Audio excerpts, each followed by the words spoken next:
اور وہ گھر بھی آپ کی بچی کو رکانے کے لیے اور وہ کار بھی آپ کی بچی کو گھمانے کے لیے. تو بہرحال یہ جو جوڑے جہیز کا لین دین ہے، یہ جوڑے جہیز کا لین دین اللہ نے، شریعت نے اس کو پسند نہیں کیا.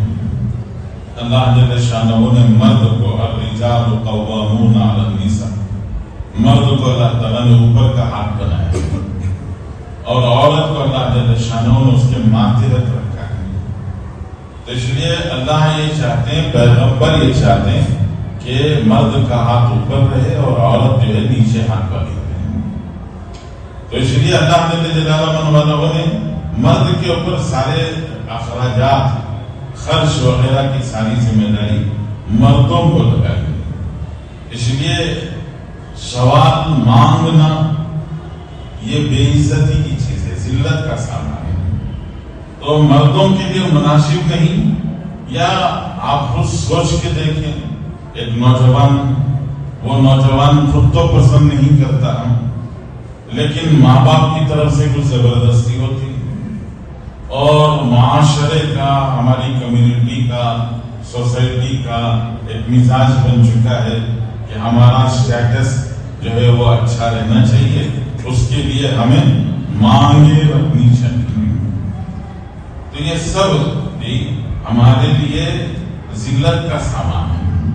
میں اکثر عرض کرتا ہوں کہ اگر لڑکی اپنے ساتھ میں ڈنر سیٹ لے کے نہیں آئے تو اس کا مطلب یہ ہے کہ ہم یہ اپنے گھروں میں پتے میں کھاتے تھے، گھروں میں کھانے کے لیے پلیٹ نہیں تھے، ہم پتوں میں کھاتے تھے. اس لیے مشہور ہیں اس بات پر کہ آنے والی لڑکی اپنے ساتھ میں ڈنر سیٹ لے کے آئے. تو ہمارے لیے تو بے عزتی کی بات ہے، ہمارے لیے تو ذلت کی چیز ہے. تو اس لیے لین دین کا مطلب جوڑے جہیز کا لین دین نہیں ہے. شریعت نے مرد کو مہر دینے کا مکلف بنایا کہ لڑکا مہر دے گا، اور لڑکی کو اللہ جل شانہ نے حکم دیا ہے کہ اپنے آپ کو مرد کے حوالے کرے، مرد کو سونپے. تو یہ رشتہ لین دین کی وجہ سے اس کو معاملہ بھی کہتے ہیں. اور اس کی ایک تیسری حیثیت ہے، اور وہ تیسری حیثیت یہ ہے کہ یہ بھی ایک عبادت ہے. نکاح ایک عبادت ہے. جیسے شروع میں بھی عرض کیا، تمام انبیاء کرام علیہ السلام نے نکاح کیا. دو نبی ایسے ہیں جن کا نکاح نہیں ہوا.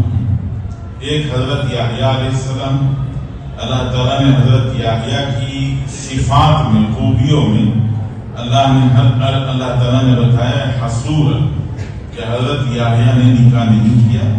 وہ دنیا میں تشریف لائے اور شہید کر دیے گئے اور آخرت کی طرف کوچ کر گئے. حضرت عیسیٰ علیہ السلام نے بھی نکاح نہیں کیا، لیکن حضرت عیسیٰ علیہ السلام آسمانوں پر اٹھا لیے گئے ہیں. قیامت کے قریب حضرت عیسیٰ علیہ السلام دوبارہ زمین پر تشریف لائیں، اور جب دنیا میں آئیں گے تو حضرت عیسیٰ نکاح کریں گے اور آپ کی اولاد ہوگی. تو اس طرح تمام انبیاء نے نکاح کیا ہے.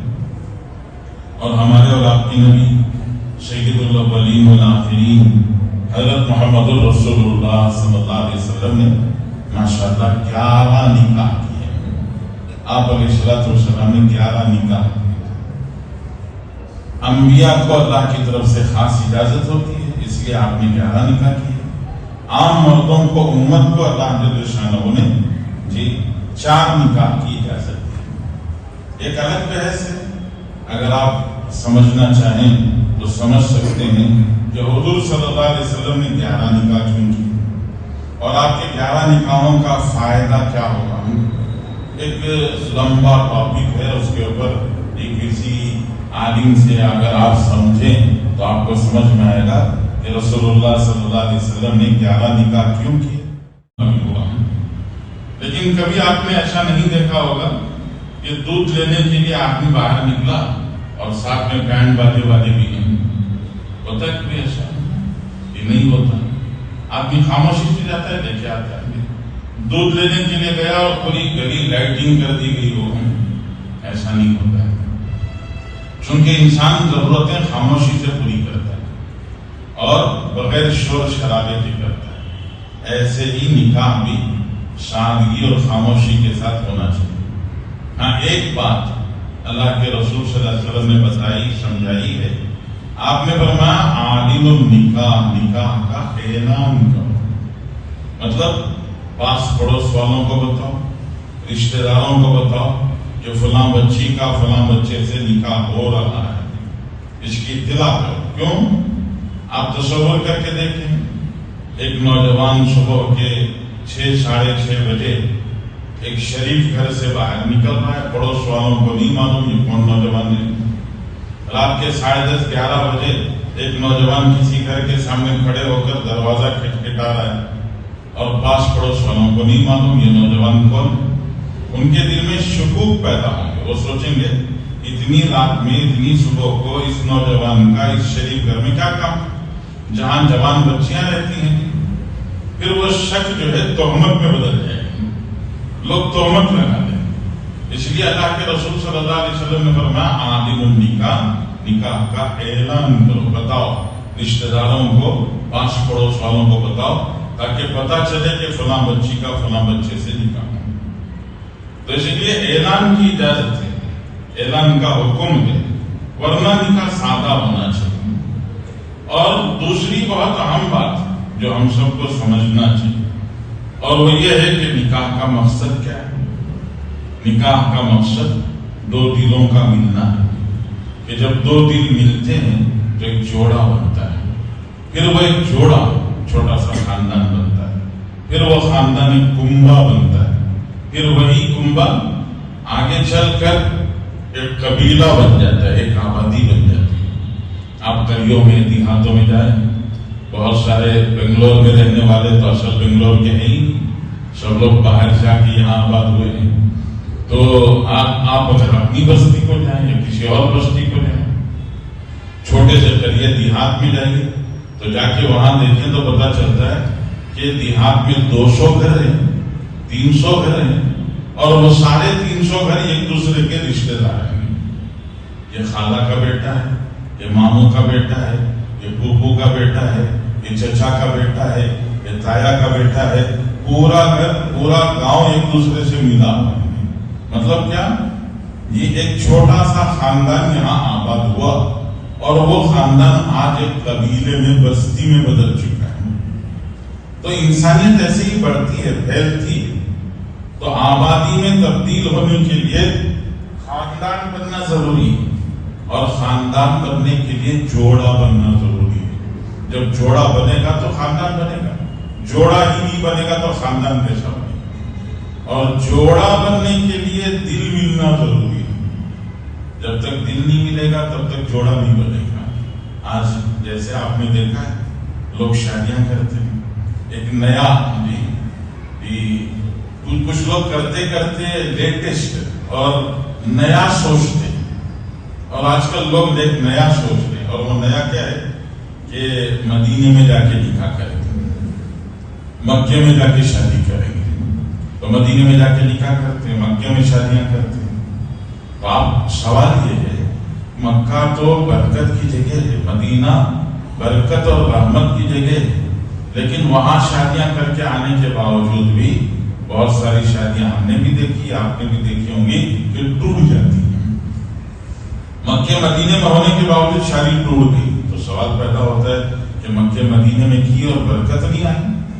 تو اس کا جواب ہم کو سمجھنا چاہیے کہ مکے اور مدینے کی برکت لینے کے لیے حضور صلی اللہ علیہ وسلم نے جو دروازہ کھولنے کے لیے کہا ہے، آپ دروازہ کھولیں گے تو برکت آئے گی.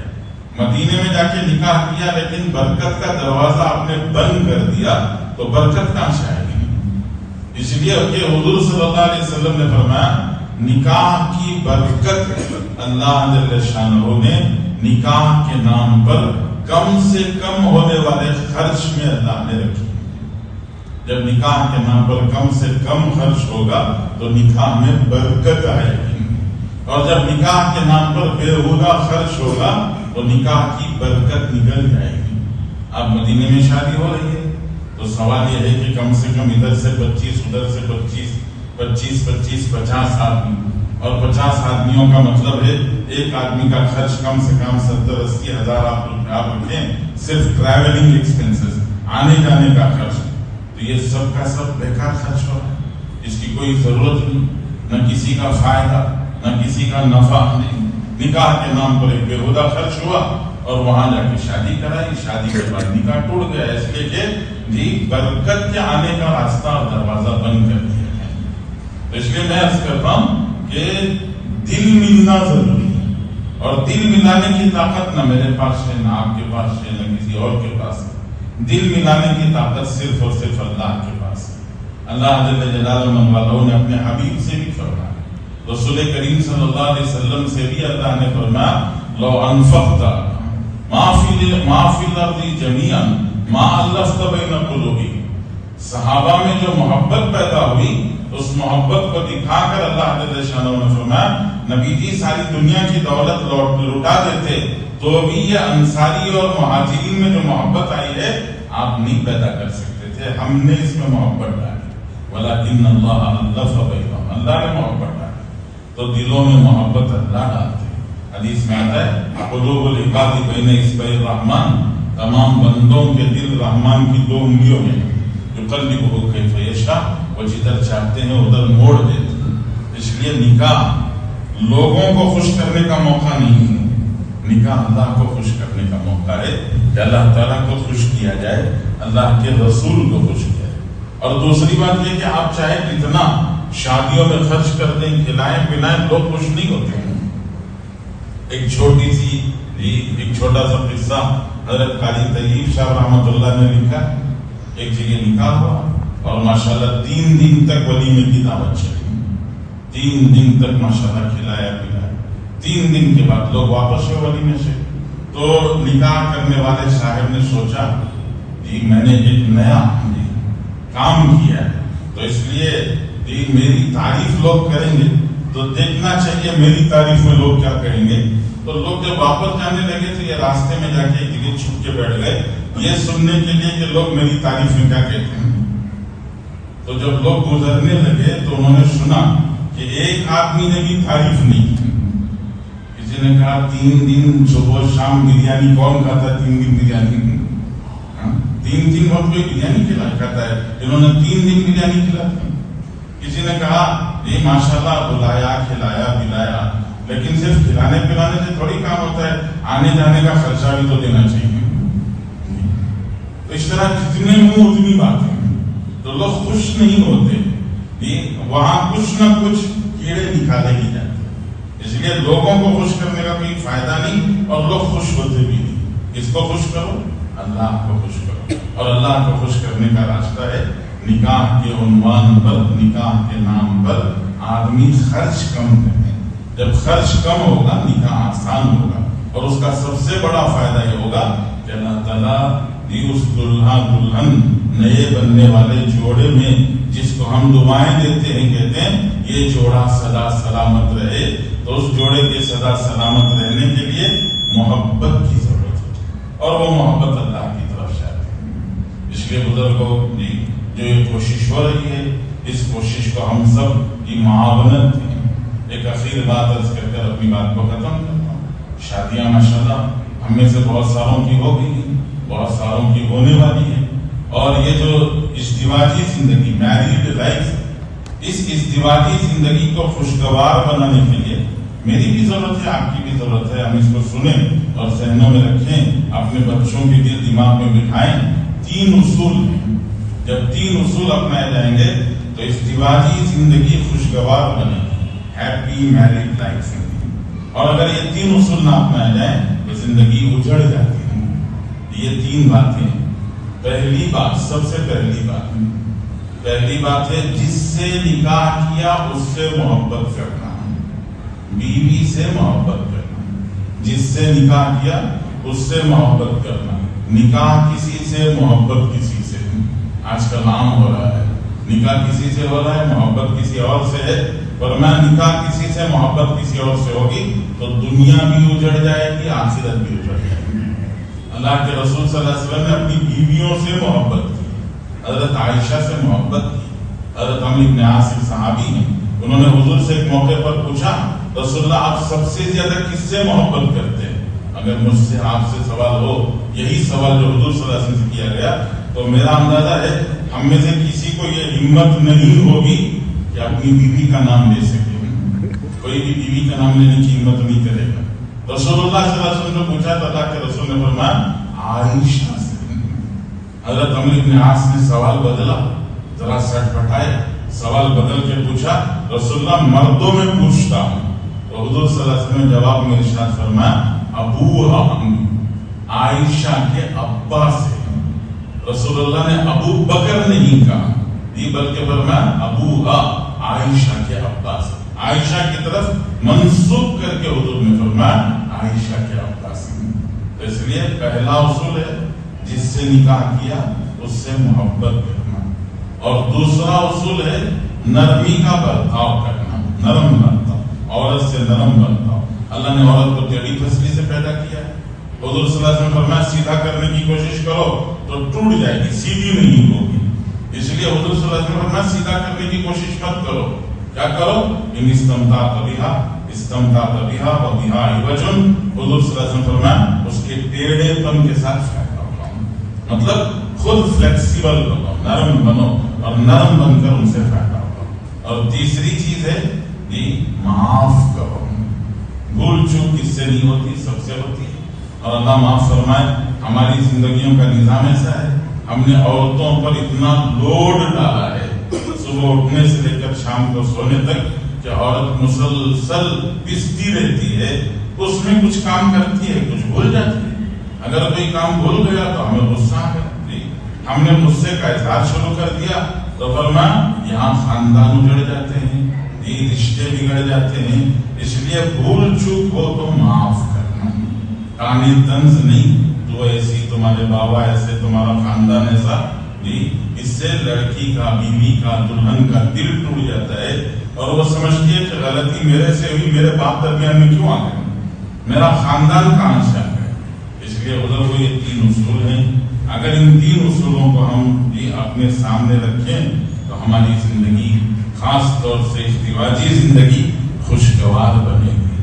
میں مبارکباد دیتا ہوں کہ ہمارے ان جو ادارہ ہے ماشاءاللہ DMS, اس ادارے کے سرپرست کو, ان کے فکر مند ذمہ داروں کو, اور مساجد کے ذمہ داران سے, اور خاص طور سے ہر گھر فیملی کے افراد سے یہ گزارش ہے کہ ہم اپنے بچوں کی شادی سے پہلے, جیسے مولانا نے فرمایا کاؤنسلنگ, مسجدوں کے ذمہ داروں کو یہ فیصلہ کرنا چاہیے کہ جب تک لڑکا اور لڑکی دین کی, نکاح کے متعلق ضروری معلومات حاصل نہیں کرتے اس وقت تک ہم اپنی طرف سے دفتر دینے تیار نہیں ہیں. جب وہاں لا کے رکاوٹ رکھی جائے گی, ساری مسجد والے مساجد والے مل کے فیصلہ کر کے کریں گے تو پھر دین سیکھا جائے گا, اور طلاق اور خلا, نکاحوں کے ٹوٹنے کی جو شرح ہے وہ آہستہ آہستہ گھٹنا شروع ہوگی, اور اس کا فائدہ انشاءاللہ یہ پوری امت کو ملے گا. ہر ایک اس کا فائدہ اٹھا سکیں گے اور یہ فائدہ انشاءاللہ سب کو حاصل ہوگا. اس لیے گویا دین سیکھنے, نکاح سیکھنے کی ضرورت ہے. میں اکثر عرض کرتا ہوں کہ ہمارا نوشاہ جو نکاح کی مجلس میں آ کے بیٹھتے ہیں, نوشاہوں کو نکاح کے نام پر کچھ نہیں معلوم ہے. یہاں تک کہ قاضی صاحب پوچھے تو جواب کیا دینا وہ بھی صحیح نہیں معلوم رہتا. آپ نے سنا ہوگا اکثر دلہا جب قاضی صاحب پوچھتے ہیں تو دلہا جواب میں کہتے ہیں الحمدللہ میں نے قبول کیا, الحمدللہ میں نے قبول کیا. جواب یہ صحیح نہیں ہے. صحیح جواب ہے میں نے قبول کیا الحمدللہ. کیا فرق ہے؟ آپ سوچتے ہیں کہ الحمدللہ شروع بولنے اور بعد میں بولنے میں فرق کیا ہے؟ بہت فرق ہے. الحمدللہ کسی نعمت کے ملنے پر بولتے ہیں. آپ کو میں نے ایک باٹل دیا پانی کا تو آپ بولیں گے جزاک اللہ. اللہ جب کوئی نعمت دیتے ہیں تو ہم کہتے ہیں الحمدللہ. تو قاضی صاحب نے پوچھا آپ سے کیا آپ نے فلاں عورت کو جو فلاں کی بیٹی ہے اپنے نکاح میں قبول کیا؟ آپ نے میں نے قبول کیا جب تک نہیں کہا تب تک آپ کو دلہن نہیں ملی, اور دلہن ملنے سے پہلے آپ نے الحمدللہ بولی.